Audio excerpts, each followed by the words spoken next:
Hello everyone, today is 12th of January, Sunday, so I hope you have a wonderful day and a great weekend. Now it's about 9:30 in the morning Moscow time. I'm Levan Gudadze and this is my first update for a day in which I'll share all the main news that are making headlines in Russian media outlets and Russian language pages on different internet platforms. And there are quite a few very significant developments and news that I'd like to share with you for this moment. Although before I start, let me notice, if I made that today at 6 o'clock in the evening Moscow time, I will start traditional Sunday live stream or community chat, and I hope you will join the conversation. It's going to be good fun as it is always. That's been said. Let's talk about news now, and I will start with a short update on military developments in zone of special military operation. And well, first of all, news that Russian armed forces established control over the Niskuchная settlement in Vremyevsky salient area, which is a South-Donetsk sector of the front line. Several sources are reporting that Russian troops establish a partial control over their Niskuchная, although there are other sources, well-informed sources, that are reporting about complete control of Russian troops over the Niskuchная settlement, which is on southern western side of Velika Novoselka settlement. And I guess if this information is correct, we will see in upcoming days Russian assault in direction of Vremyevka town. And once Vremyevka is under Russian control, then one may definitely argue that Velika Novoselka settlement is in operational encirclement, although it is already in operational encirclement, because according to some sources, Russian troops have direct fire control on all the main logistical lines that Kyiv regime's forces have in this area in Velika Novoselka and Vremyevka.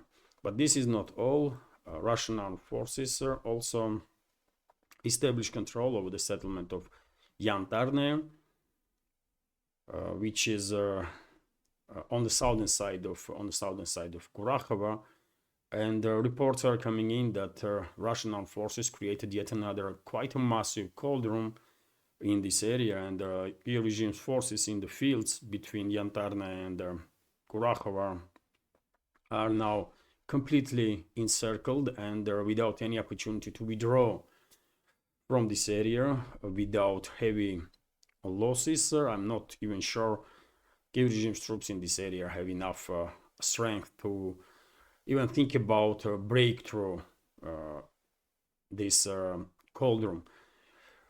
And to continue, dear friends, we also receiving reports that Russian armed forces established control over the Shevchenko settlement, which is on southern western side of Pokrovsk. Significant progress of the Russian armed forces in Pokrovsk and Mirnograd agglomeration.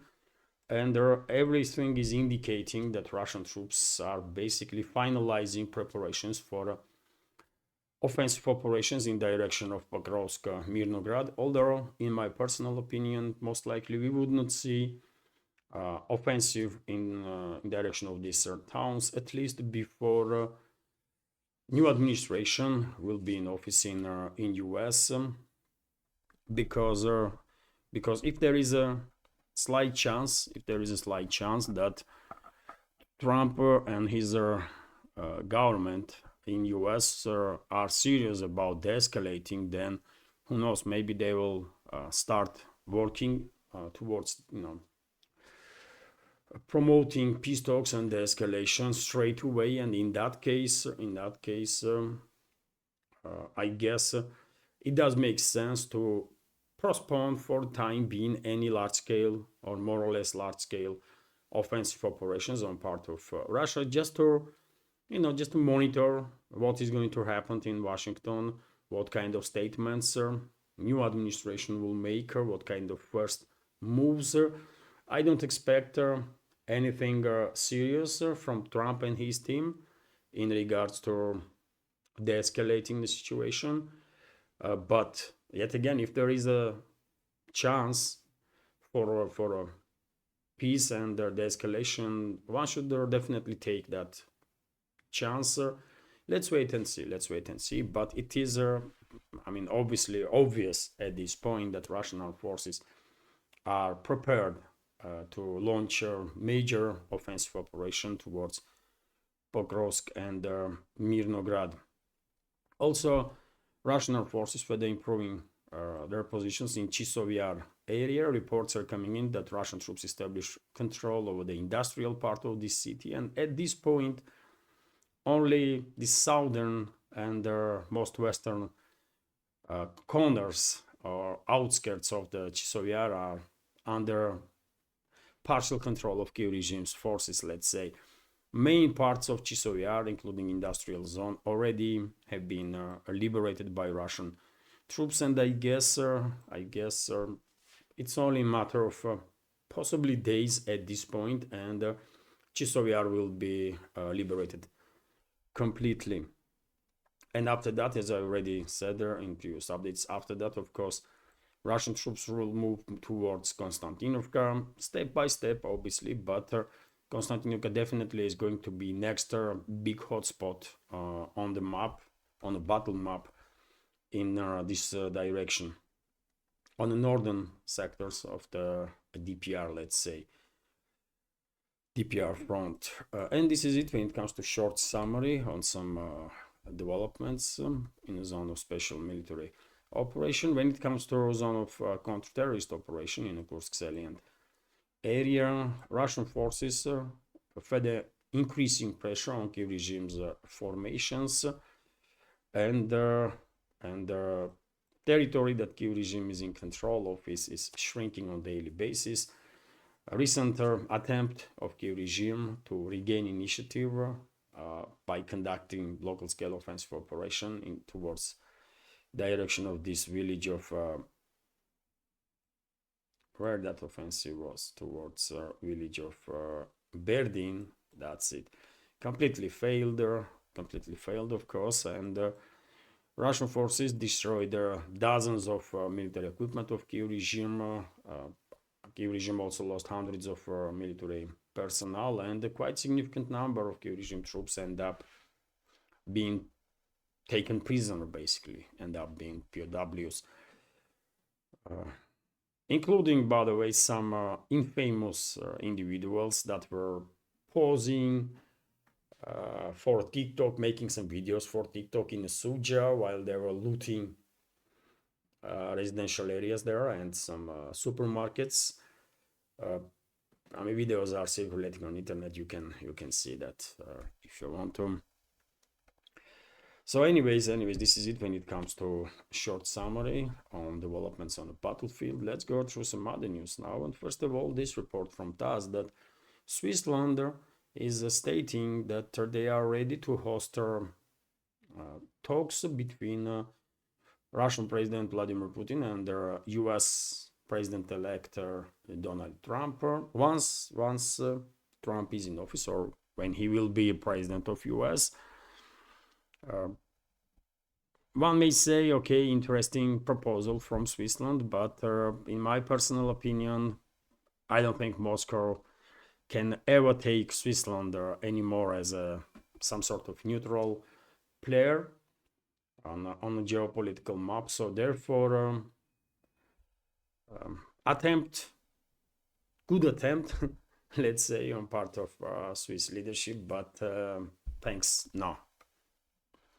It's not happening. Switzerland is not a neutral state de facto, and therefore I don't think Moscow will ever take Switzerland again as a neutral country. Switzerland lost its neutrality on the very same day that they joined illegal anti-Russian sanctions that Western ruling class is imposing. And dear friends, when it comes to sanctions, I remind you that there is over 40,000 sanctions on Russia right now, and Russia is most sanctioned country in the world by a long margin. Let's continue. And when it comes to Switzerland, by the way, we have also this report that our biggest party in Switzerland is calling defense minister to resign because they think due to policies of the defense ministry, Switzerland lost its Switzerland no longer be seen worldwide by many countries as a neutral state. Also, this party, main party, Swiss People's Party, is accusing Defense Minister Viola Amherd of quite effectively demilitarizing Switzerland. These politicians from this party believe that Swiss army lost its battle capabilities, its capability to defend Switzerland, and well, who knows? Maybe Amherd is about to leave the office. Anything is possible. No one is threatening Switzerland, obviously, militarily, but still, I guess these politicians have good reasoning to be unhappy with their defense minister. Vzgliad newspaper, meanwhile, is reporting that, well, according to German expert Christian Melling, NATO is still working on the plans to deploy hundreds of thousands of troops into Ukraine, or so-called Ukraine, once peace deal is achieved between Moscow and Kyiv. I find this topic of deployment of European or NATO troops that are the same into Kyiv-controlled territory as some absolutely nonsensical stuff. But I guess at this point, one may argue that it's all about money, isn't it?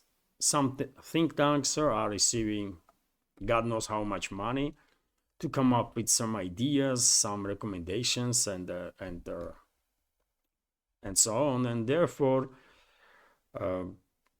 as long as money has been allocated to work on these topics, I guess we will continue to receive such informations that NATO is preparing deployment of hundreds of thousands of troops into so-called Ukraine, or Europe is planning to deploy troops, although Europe itself European Union, by the way, itself don't really have any troops. It's an organization, isn't it? It's not a country, at least officially. And so, yes, interesting how far madness of this so-called elites in the West goes. Obviously, Moscow was very clear that there will be no NATO troops in Ukraine, and there will be no freezing of the conflict also. It's just not happening. So therefore,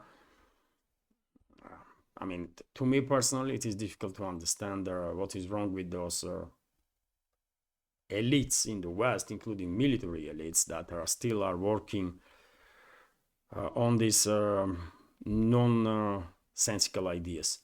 But anyways, dear friends, when it comes to the so-called Ukraine, I'm always saying that most likely NATO troops eventually will be deployed in the western parts of Ukraine. Right? Most likely that is going to be their case. But rest of their territory is definitely no-go zone for NATO.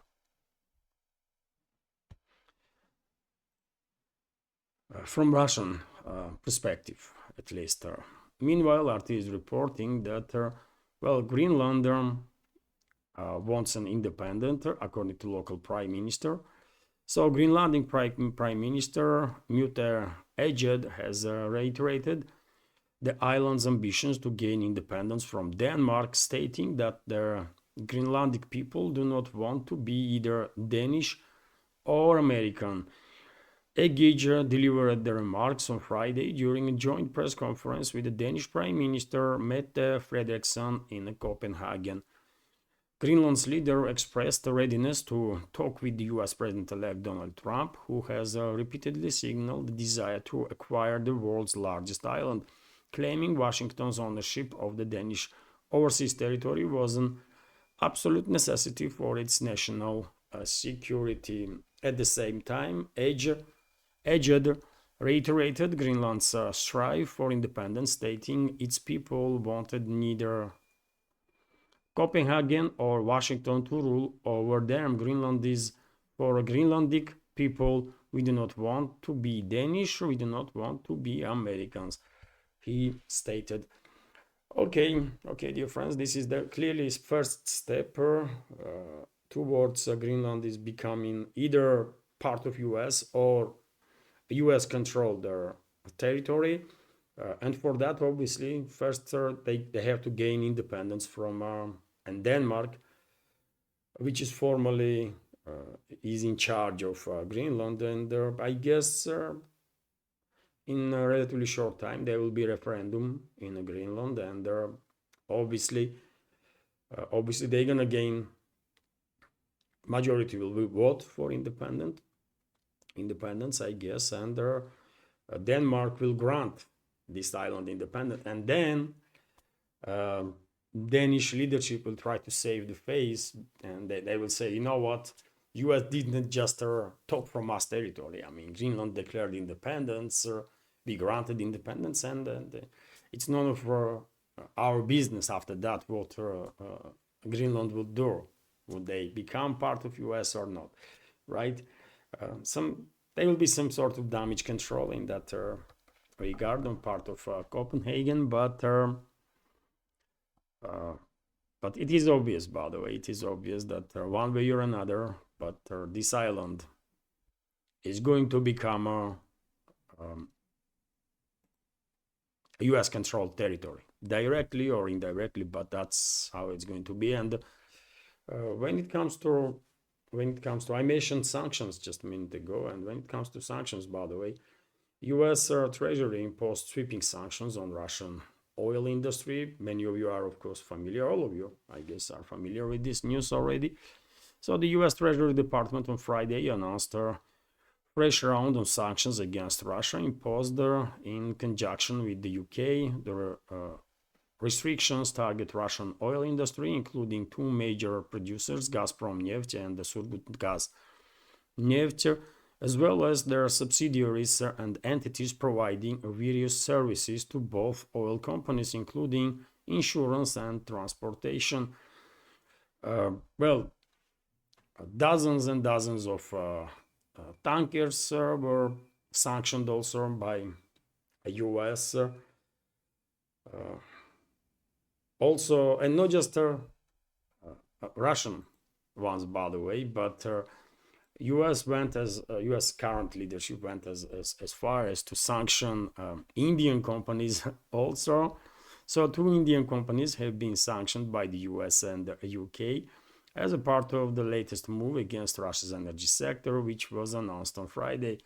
The sweeping measures by the US Treasury Department and UK government target 2 major Russian companies and 183 vessels involved in transporting Russian crude oil. 2 Indian entities on the list are Skyhart Management Service Private Limited and Aviation Shipping Service Private Limited, which, according to the US State Department, have been sanctioned for their alleged roles in supporting Russia's Arctic LNG 2 project, which is partially owned and developed by Novatek, the country's largest liquefied natural gas producer. The project has been under US sanctions since 2023. And I guess New Delhi not going to be happy about these developments. Russia can overcome these sanctions, by the way. As I already said, Western ruling class already imposed some 40,000 plus sanctions on Russia. So, I mean, a few hundred more sanctions, a few hundred less, who cares, right? Russian companies, Russian government knows well enough how to deal with these sanctions, but it is a whole different story when US, UK, and other countries in the collective West are beginning to impose sanctions on companies from other countries in relations to Russia, and therefore forcing governments of those countries to rethink their stance when it comes to relationships, bilateral relationships with their US, UK, or any other Western country. Because I mean, Indian government clearly knows that, you know, if it comes to it, US will sell off India in a second. They will never ever even think about any interest that India may have, including strategical or national interests. And when it comes to cooperation on energy field between India and Russia, when US is or UK or when Western ruling class is targeting India or Russian energy sector and cooperation between Russia and India, it is obvious for everybody there in New Delhi that US is targeting national security of India, because country is actively developing, country needs more and more energy, right? Country sees opportunity to become a big player on energy market, right? And being targeted for that. So therefore, I mean, if you ask me, I will say, you know what, bring it on. I mean, impose even more sanctions. 40,000, that's not enough. Let's do 80,000. Let's do 120,000 sanctions, right? You know why? Because more sanctions are imposed on Russia and Russia's friends, more isolated Western ruling class is becoming, and more weak, therefore, right? Which every single sanction influence of the Western ruling class is weakening, right? And the collective West itself is getting more and more isolated from rest of the world, because obviously Russia and India are going to continue to cooperate, right? Companies, governments will find a way to do so, which means exactly what I just said, weakening of the Western influence, because both countries will mock Western ruling class and their sanctions, right? And already doing that. And it's not just Russia and India, by the way. Same can be said about every other country that, despite Western pressure, continues to cooperate with Russia. So this sanctions wars is so self-defeating on part of Western ruling class, but unfortunately, those people that are in charge, they are so blind with hatred of Russia, so blind with their whatever sick ideology is in their brains, that they just cannot help themselves but to continue on this self-destructing path. Now, unfortunately, by doing so, they are also sentencing economies of the collective West, especially Europe, by the way, to unprecedented difficulties, which means also difficulties for the ordinary people right there that gonna deal with these economical issues that already are emerging big time in collective Western countries, especially in Europe. Yet again, I mean, major economies in Europe are already in recession, right, or on the edge of recession. And even foreign experts, by the way, are acknowledging and saying openly that this new wave of sanctions, for example, of US and UK, first of all, gonna hurt Europe, because European countries will still buy one way or another through third or fourth hand Russian goods, right, including Russian energy, but they will pay even more now. You know, I mean, some big changes has to happen in Europe, by the way. Otherwise, current leadership there will really destroy their own countries if they continue. And well, Russian Foreign Ministry, of course, reacted on this new wave of sanctions against Russia, and stated that US is trying to destabilize energy world energy market, which is true also, which is of course true also, But yet again, Russia will find a way to sell oil. Countries that want this oil will find a way to buy it. The question is, for what price, right? And believe it or not, but EU member states still are one of the major buyers of Russian oil, right?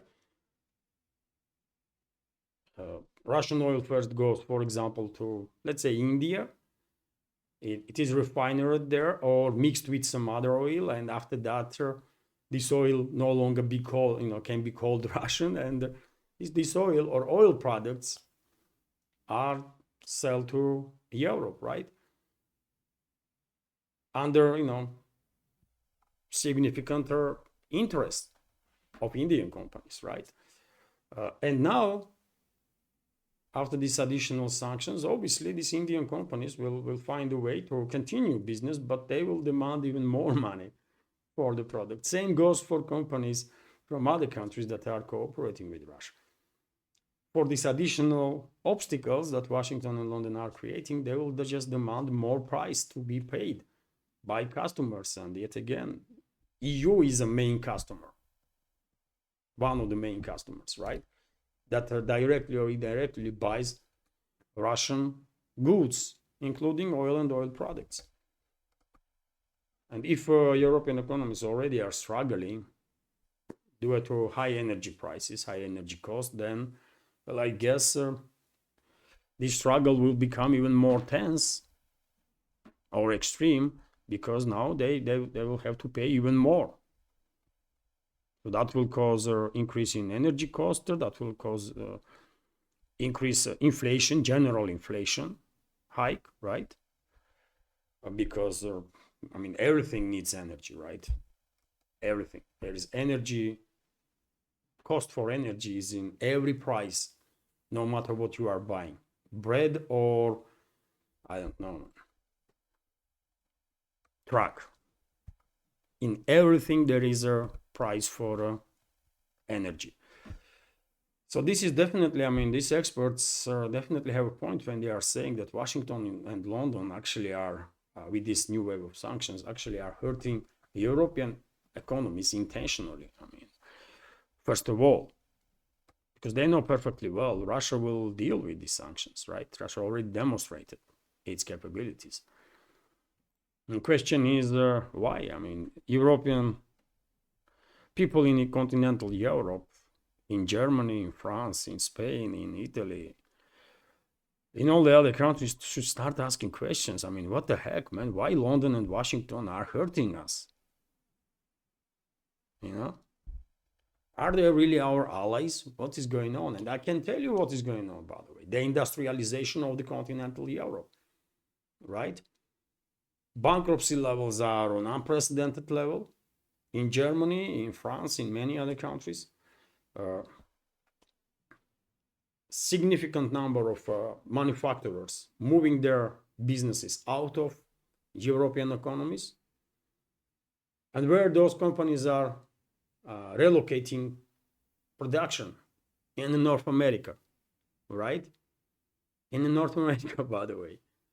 So, of course, Washington and London intentionally hurting Europe, continental Europe, to force local businesses, especially ones that are in manufacturing business, to move from Europe towards North America. And this is not a top secret. Washington is openly saying that, yes, they want a new reindustrialization of the US to happen, right? And how this can be achieved? By forcing companies in Europe to move into US. That's how. And that's why Washington and London always plays along with Washington, right? Western ruling class basically controls all these capitals in the collective West, and London and Washington always operates as a team, always. Historically speaking, right? Almost, by the way. Sometimes there are some issues between the two, but usually they go quite well together, right? So yes, it is definitely worth for residents of continental European countries to think about what kind of uh, partners or allies Washington and London are if they are decimating economies there for their own benefit. First of all, for benefit of US, because UK itself is experiencing quite similar issues, by the way. But British leadership, just take a look at the British leadership, by the way. Of course, they are puppets of Western ruling class, right? Obviously, but they should at least try to act, they should at least try to pretend that they think about people, but they don't even try. They just don't even try, man. They don't care, you know. And that's why Stammer, Prime Minister of UK, is probably most hated Prime Minister for decades. And he just get to office, right, a couple of months ago. And he is already lost almost all support that he had.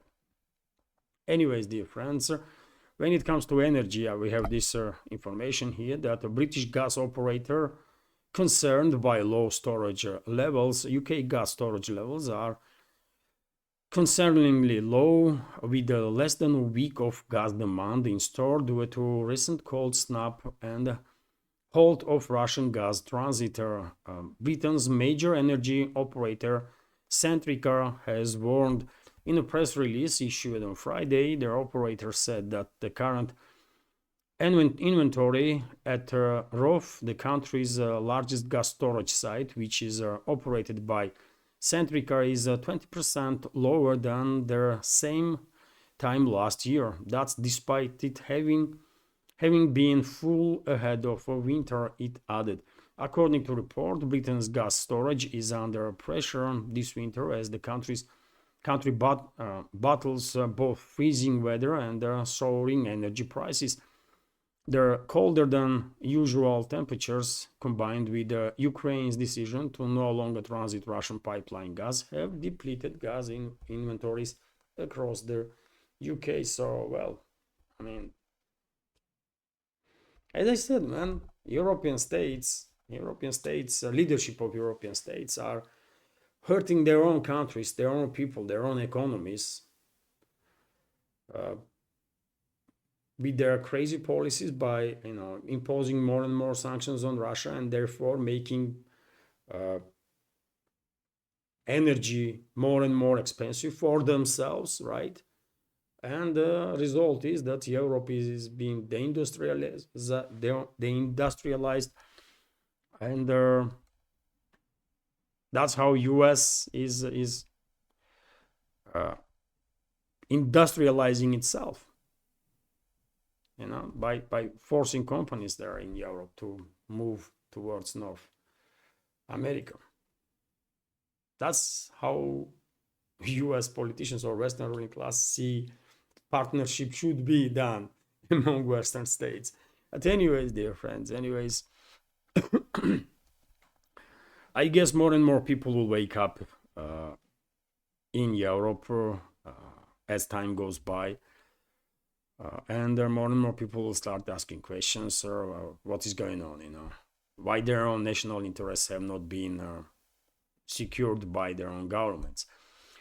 But meanwhile, we have this report that, German candidate for German chancellorship from Alternative for Germany party, Alice Weidel, stated that she will reopen Nord Stream pipeline if she is to become a chancellor of Germany. So Alternative for Germany co-leader Alice Weidel has pledged to put their sabotaged Nord Stream gas pipelines back into operation if their party emerges victorious in the next month's general election. AfD members met in the town of Riesa on Saturday to formally approve Weidel as their candidate to succeed Chancellor Olaf Scholz, whose coalition government collapsed late last year. Weidel's nomination marks their right-wing AfD's first bid for the chancellery in its 11-year history. In a speech after nomination vote, Weidel promised to implement harsh immigration policies, including the remigration for immigrants already living illegally in Germany, and to scrap Scholz's green policies in a bid to drive down energy prices. Restoring energy ties to Russia is vital to this later goal. She explained, we will put Nord Stream back into operation. You can count on it. Weidel told the party and their friends she should not say something like that, even if she was thinking to do so, because, well, there is, I mean, US, Washington sabotaged those pipelines for a reason, right? And that reason is still there. Washington wanted high energy prices in Europe, right? Because they knew perfectly well that will start process of deindustrialization, and these companies from Europe, including from Germany, would move to North America, where in some states, by the way, energy costs like 3 to 5 times less than in Germany, for example, right? And now, if US elites sense that, you know what, I mean, this party is becoming an issue for us, I mean, they may actually win elections and then destroy our plans on reindustrialization of US by, you know, starting working with Russia again and really driving down energy costs in Europe. They're not gonna allow this to happen, man. Just mark my word. Western ruling class, for which Washington is a main tool, right, to impose force on the rest of the world. Western ruling class will never allow this to happen, and if AfD will really gain majority of votes, and if there will be real possibility that Weidel is about to become chancellor, you know what will happen in Germany? Exactly what we see in Romania just a couple of weeks ago, when a candidate that won first tour was basically stripped of victory, right? Absolutely illegally, by the way. Absolutely illegally. Western ruling class intervened, and they called first tour of elections, you know, they called it off, as if it never happened, and there have to be now new elections there, right? So if Western ruling class will sense that this person, Alice Weidel, is actually serious about policies that she is talking about, well, they're gonna take her out, maybe even physically, by the way, or politically by interfering in Germany's internal affairs, and they might even ban AfD altogether. You know, Western ruling class may force German law enforcement agencies, constitutional court, or whatever institution they will need for that. They might force them to ban this party if they feel that policies of the Western ruling class is going to be jeopardized in Germany. So I don't think Weidel is becoming Chancellor of Germany, by the way. It's just not happening. Even if 80% of Germans vote for AfD, she will, with such policies, she will never become Chancellor of Germany. It's just not happening. You know, and we know what Western ruling class can do, by the way, and how influential it is when it comes to at least Western world. Look what they did to Romania, by the way. You know, look at what they did to Romania.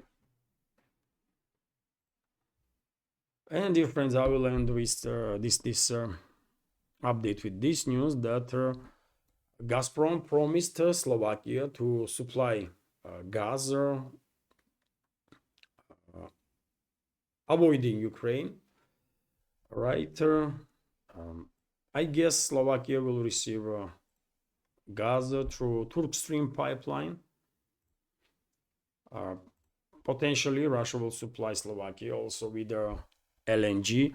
Gazprom promised to supply Slovakia with the gas in a different way. After stopping transit through Ukraine, Prime Minister Robert Fico said at the meeting of their parliamentary committee on European affairs. So yes, Slovakia probably will be okay. They will receive energy from Russia, most likely through Turk Stream, although there are some other ways also, including LNG, and prices for Slovakia might be significantly lower than for countries that are extremely hostile for Russia. This is also important stuff, isn't it? And so this is it for now. When it comes to Robert Fico, by the way, I mean, he was very angry at Zelensky. You all probably see videos that are circulating about Fico stating that Zelensky is how frustrated he is with this Zelensky, who he perceived as a beggar and blackmailer. He clearly despises Zelensky for sure, as many other people, all the good people in this world do, by the way. I mean, if you are a good human being, then there's no way you can have any respect for Zelensky and people like that. I mean, you just cannot, right? Zelensky is guilty of destroying this former Soviet republic. He is guilty of death of hundreds of thousands of his fellow citizens, just because he was, he wanted to serve his Western masters. I mean, he sacrificed his own people, by the way, for his own mercantile interests and for geopolitical agenda of the West, and he cannot be forgiven for that. I mean, never. Anyways, this is it for now. Relatively long update for Sunday, but hopefully you will find it informative, interesting, and useful. And if so, please click that like button and leave some commentary just about anything, any topic. Who knows, maybe today we will manage to influence algorithm and this video will end up in recommendations. You never know, isn't it? And well, dear friends, if you like my work, if you think I deserve to be in this field of news and political commentary, please consider to support my work and this project with a donation through PayPal, Boosty, or by subscribing to my Patreon page. I really hope our community will grow on Patreon significantly. I really hope so, because I might have some ideas to realize some projects, but currently I'm just unable to do so.